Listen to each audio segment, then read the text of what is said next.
Chapitre 84. Au roi de Prusse.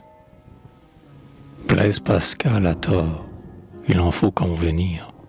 Ce pieux misanthrope, Héraclite sublime, qui pense qu'ici-bas tout est misère et crime, dans si triste accès ose nous maintenir, qu'un roi que l'on amuse, et même un roi qu'on aime, dès qu'il n'est plus environné, dès qu'il est réduit à lui-même, est de tous les mortels le plus infortuné. Il est le plus heureux s'il s'occupe et s'il pense. Vous le prouvez très bien, car, loin de votre cour, en hibou fort souvent, renfermé tout le jour, vous percez d'un œil d'aigle en cet abîme immense que la philosophie offre à nos faibles yeux.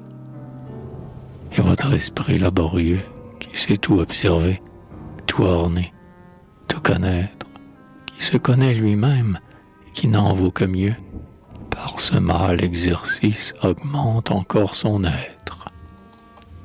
Travailler est le lot et l'honneur d'un mortel.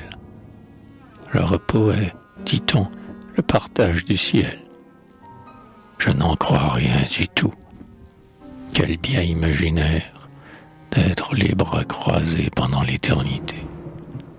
Est-ce dans le néant qu'est la félicité? Dieu serait malheureux s'il n'avait rien à faire. Il est d'autant plus Dieu qu'il est plus agissant. Toujours, ainsi que vous, il produit quelque ouvrage. On prétend qu'il fait plus, on dit qu'il se repent. Il préside au scrutin qui, dans le Vatican, met sur un front ridé la coiffe à triple étage. Du prisonnier Mahmoud, il vous fait un sultan. Il mûrit à Mocha, dans le sable arabique, ce café nécessaire au pays des frimas. Il met la fièvre en nos climats, et le remède en Amérique. Il a rendu l'humain séjour de la variété le mobile théâtre.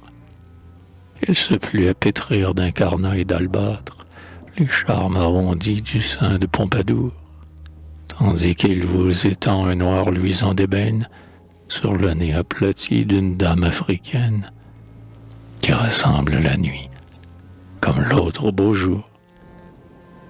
Dieu se joue à son gré de la race mortelle. Il fait vivre 100 ans le Normand Fontenelle et trousse à 39 mon dévot de Pascal.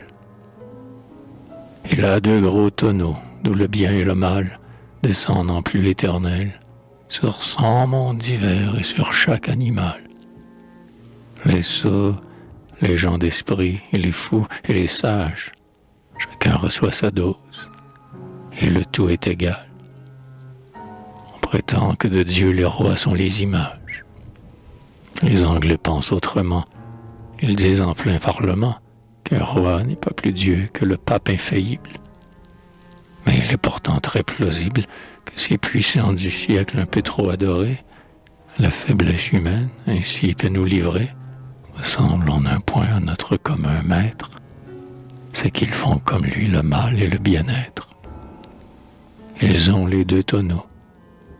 Bouchez-moi pour jamais le tonneau des dégoûts, des chagrins, des caprices, dont on voit tant de courses abreuvées à longs traits.